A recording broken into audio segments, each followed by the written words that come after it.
Welcome everybody to the Superhuman Ascension Podcast. My name is Caulen Lauria. I'm your host. We're hosting this here at the Cryo Bodywork Supercharged Wellness Facility and headquarters of Ascension Brain, as well as CBD Austin.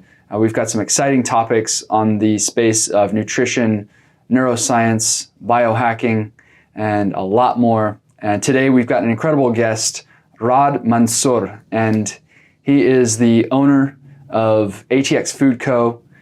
Right here in downtown Austin. He's doing some incredible things, and we're really excited to share his story and all of the transformation that you've experienced to bring you to who you are today. You're helping the community in tremendous ways with powerful energy in the food that you cultivate with pure intention, love, mindfulness, and it's bringing together people from all walks of life. And your specific establishment is so delicious that it really doesn't matter whose diet you're catering towards, because yours is specifically plant-based. And I think that's absolutely beautiful, because the energy density that you put into your craft, it's definitely changing lives. So I'd love to hear more about your story. What brought you here? Well, thank you so much for having me. I think, the food is the single most important thing that we could, obviously work with. Obviously, it's the deepest connection that we have with anything. We put it in our bodies. And so it's really important to put really good quality food in your body, because we are, quality people. And if you want to have quality of life and live a good, nourishing life, it's really important that we are mindful of what those ingredients are and how we go about that. So, the story about what brought me to this life is, as a young man, I suffered from arthritis as early as 7 years old, and we moved. So I'll even take it back further. We're Chaldeans, and we're the indigenous people of Iraq and Syria. But I was born in Iraq. Incredible. And so we were there 7,000 years ago, before natural resources were even thought of and vehicles were even thought of. So we just happened to be there at the wrong place, at the wrong time. But ultimately, we were forced out of our own land, and we moved to America. When we moved to America, grateful to be here. In what year? In 1996. Okay. So I was 7 years old. And so we were eating standard American ingredients. So we still would try to use the same style of cooking, but it was American ingredients. And in America, most of the food system is genetically modified. And so, especially modern grains. And so our mother would use basmati rice, and she would make stews, because we were 5 kids, and she would cook a big pot of rice and a big pot of stew, and every day that would be an everyday tradition. So we ate rice and stew every meal, every day. So that was just the way she was able to cook for 7 people for lunch and dinner. And so we would eat that food, and that food ultimately, modern day grains, when you let a pot of rice sit, it dries out fast, and the rice becomes hard. And so what happens is, when we eat rice, it takes our bodily fluids. So it basically dehydrates us, and it takes the water from our body. So what was happening is, my arthritis as a 7-year-old, and 8-year-old, and 9-year-old, I was suffering from arthritis as early as that, because the food that we were eating was really messing with my bodily fluids. And so I would have severe knee pain, and I would wake up in the middle of the night crying, because I was in severe pain. Oh. And so growing up my whole life, I've been basically I've been on the search for how do we feel naturally good with food. This has been a relation, we need to reestablish this relationship with food, because it's been taken away from us. And I don't know what the reason is. I don't know why, but many reasons. Yeah. And we're not, that's a whole nother topic for a whole nother discussion about like the whole genetically modifying food. And because really like science proves that native plants and native grains and native anything food wise for in the actual environment is much easier to grow, because you don't need it just grows on its own, and you don't need to have all these different pesticides and herbicides, because if you're going against nature, you have to work harder to cultivate these, and you have to have irrigation systems, and you got to have timers and watering, and so it's like we're wasting so much energy trying to grow genetically modified anything. That was apparent to me as well. It's like, it's just overcomplicated. It doesn't have to be that. Yeah. And so if we just allowed nature to flow through and let the plants grow that are supposed to grow, and we don't even have to do anything. Mm-hmm. We can just go and eat from them. And so anyways, so growing up, I've always been on the search. I was an athlete in in middle school and high school. You look like it. Thank you. And so I was on the search of how do I optimize my body to be a better athlete? I wanted to play college ball. I wanted to be the best athlete that I could be. And asking my coaches don't know, they don't really know nutrition. Yeah. As much as they tried, but they don't really know, they know modern day advice. And even in the highest level of athletics that I operated in, which is Formula One, amazing. The nutritionists there were lacking as well. I think it's really shifting with Lewis Hamilton's team in Formula One. This is the most expensive, largest sport in the globe. Yes. But finally, the pinnacle of the racing background that I'm a part of is starting to make that shift, where we've got an entirely plant-based 7-time world champion, and that falls in line with what you're talking about. Yeah. Amazing. That's amazing to hear that. I had no idea. So obviously, we all know, we're all essentially on the search of what is the best food for the human body. And so growing up in high school, I would get acid reflux from every meal. And it's because when the food is genetically modified, the food doesn't assimilate in our body. Our bodies do not know how to assimilate them. So what happens is it forms into inflammation. Yeah. And so when it forms into inflammation, the body doesn't know how to digest it, and it's attacking your actual body. And so what happens is your stomach needs to produce more acid for the food to actually pass through. Mm-hmm. So when we need to produce more acid, the acid comes all the way up to your esophagus, and that's why some people may experience that acid reflux. So you would imagine that if we're evolved to handle, raw foods, that if we're changing the genetics of that, of course our bodies are going to have a hard time assimilating that. Yeah. So it goes back to even just because we're in 2020 and technology is advanced, we have wireless phones, we have flying airplanes, we have amazing autonomous driving cars. We are still a part of nature. Yeah. And yet we still mess things up, this most simple, ingredient of our lives being that of food. Yes. Well, I think that we ultimately know the truth around food. I think that there's been a lot of manipulation around the genetically modified movement. Mm. And so I think that they have infiltrated. And so it's not subconsciously, we're all seeking this higher level food, but we weren't given the information. Mm. So there's a few people that messed it up for everyone, but everyone is kind of at the mercy of those few people. So it's we're all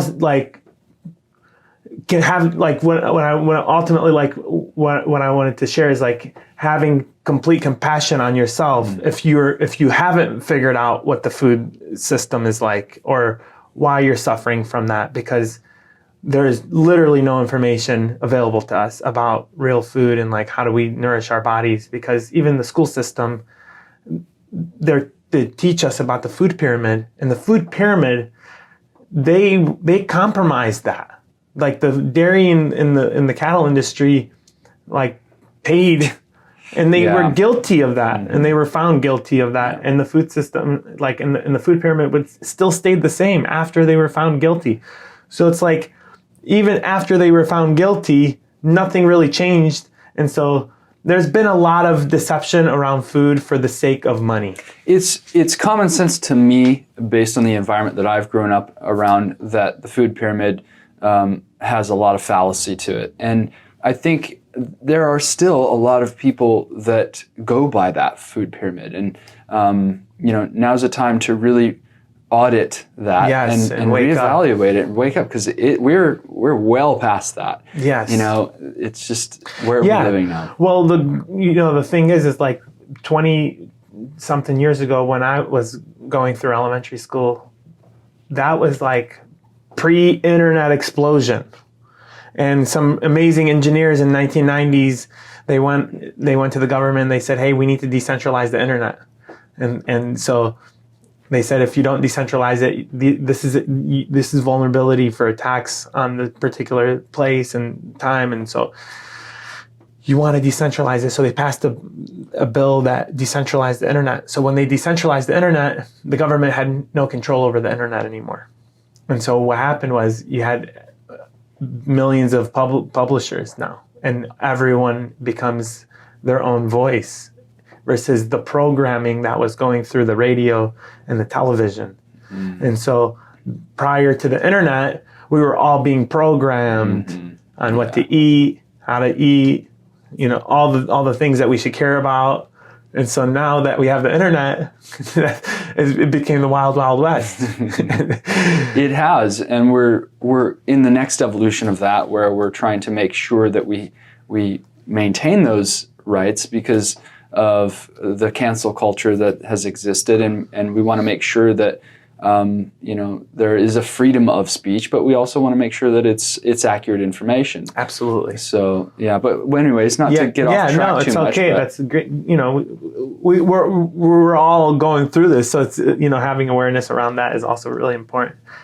So it's like now that we have the internet has provided us with people that really are passionate about people and that want justice for this world and understand that we only have a short period of time on this earth. We're fighting for you. Yes. You're fighting with us. Yes. And so we've been able, like YouTube in the early stages, like you could go and find some really amazing content about the truth. And so really like YouTube was instrumental to people's awakening, and Google was as well before it got infiltrated by whatever entity, has infiltrated it. And now, it's censorship. And so that's what allowed us to awaken from what was going on. And so right now we're living in the midst of this revolution, and we are the revolution. Yeah. And so part of our silent protest is how can we provide the solution to what's going on in the world. So as I was growing up, being an athlete and realizing my food was poisoning me, and growing up, I started working in the supermarket industry as soon as I graduated high school. I love food. I love being around people. It was just like one of my favorite jobs. It was like I got to be in the produce department. I got to see people. They wanted to come and eat. They wanted to come and get stuff. And so it was just like a beautiful environment. Yeah, it's special. Yeah. You can see the special nature in that. It's incredible, and where that energy goes. Yes. Your establishment is all about intentional energy. I know it is. Yes. And I think that you really can see the exchange that takes place when people come in and are able to be nourished with this loving energy, and it spreads and it changes lives, and it just spreads like a ripple. Yeah. It's really great. Thank you. It's really great. Yeah. And one thing is that when you go to ATX Food Co., the first thing that you're abundantly aware of is the presence that you offer your guests and the compassion there. And there's no doubt about it that the source of that, of course, is everything that you are and the food that you're providing people and how you nourish people. You're a master of health, the wealth of health. Thank you. And I'm really curious to know how that really clicked for you. And you started to allude to a lot of that as to the pain that your body is experiencing. Yes. And that's what the thing is. A lot of people, in order to change their diet, first, unfortunately, a lot of them have to experience pain to go through the motivation to change. Yes. Yeah. So actually that was, the body communicates through sensations. And so obviously it can't say, hey, stop eating this food. This is not good for you. Go look for other foods. It was like, you're suffering. The pain is real. I feel it. I need to do something. It's like a tool to navigate me to the next step. And so for me, it was like obviously honoring my body and listening to it, and then researching. I went through and my career also was a part of that. So working in the supermarket industry, and then I left that for telecommunications. And when I was in telecommunications, it was like high stress, high pressure, you got to make numbers. And so with that, you're also focusing on becoming successful in that enterprise, and then almost neglecting your health. So you put your health on the back burner. And so that was very, very powerful for me, because I learned that you never put your health on the back burner. And so that was part of my awakening. It was I really suffered, and I would go see the doctors, and I would throw up just randomly because of the food I was eating. So great food is cheap health insurance. Yes, absolutely. It is. Yeah.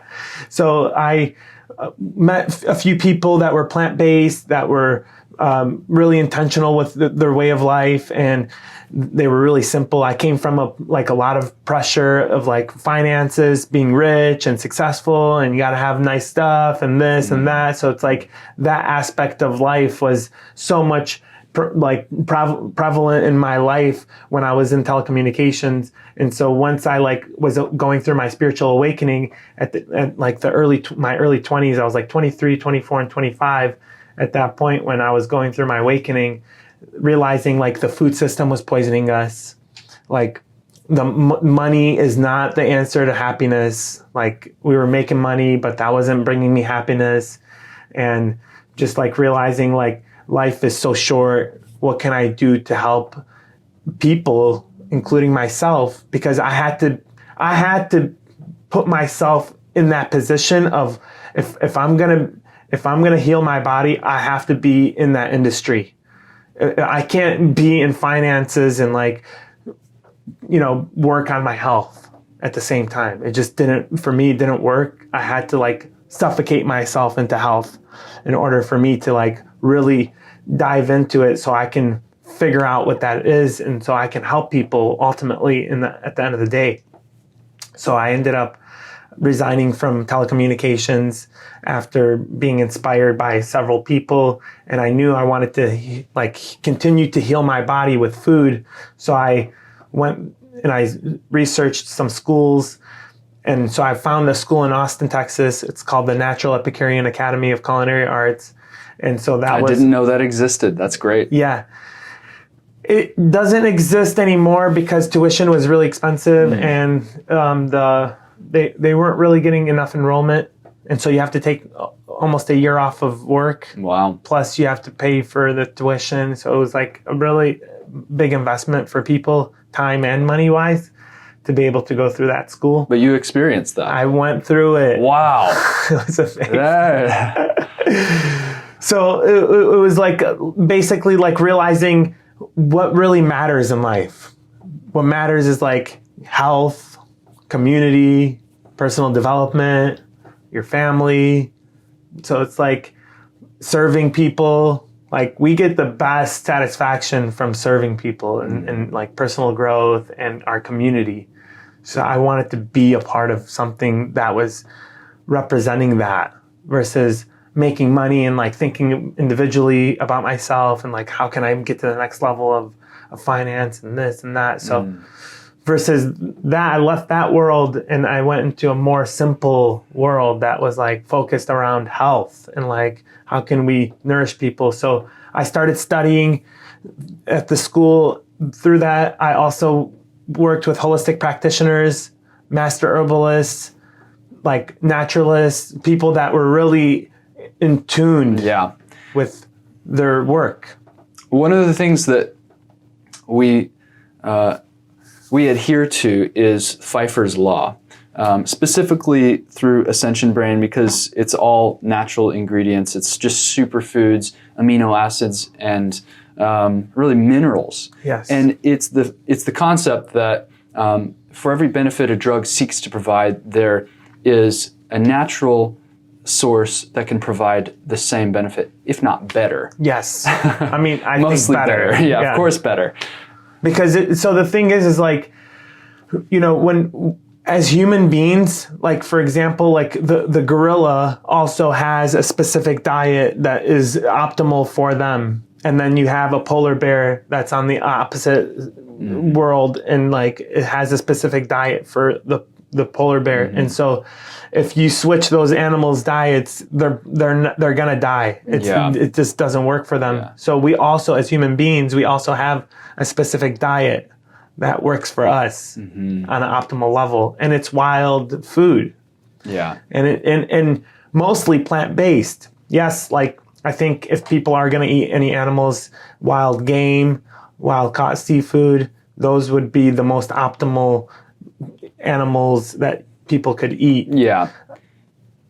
Ultimately, though, working through with these master herbalists, holistic practitioners, and also going through my own studies, I learned that an alkaline diet, which is mostly plants that come from this earth that were here before we started modifying any of these plants, are the ones that our bodies needs. And a lot of it is like from the ocean. So we also work with seaweed, lots of red algae. Yeah, you've been talking a lot about sea moss, and that's huge. I want to check our time. We're looking good, so we got plenty of time here. Amazing. Yeah. Yes. Okay.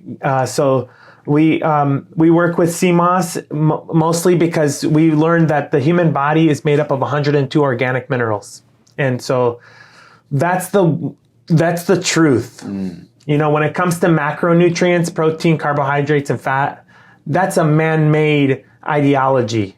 And yes, there is some truth to it. There's some ways to, you know, count it, like the density of the food, measure it. But that's not important as replenishing the 102 organic minerals that make up the human body. That's why we breathe in air. That's why we drink water. That's why calcium was so important growing up with the Got Milk campaign. Yeah.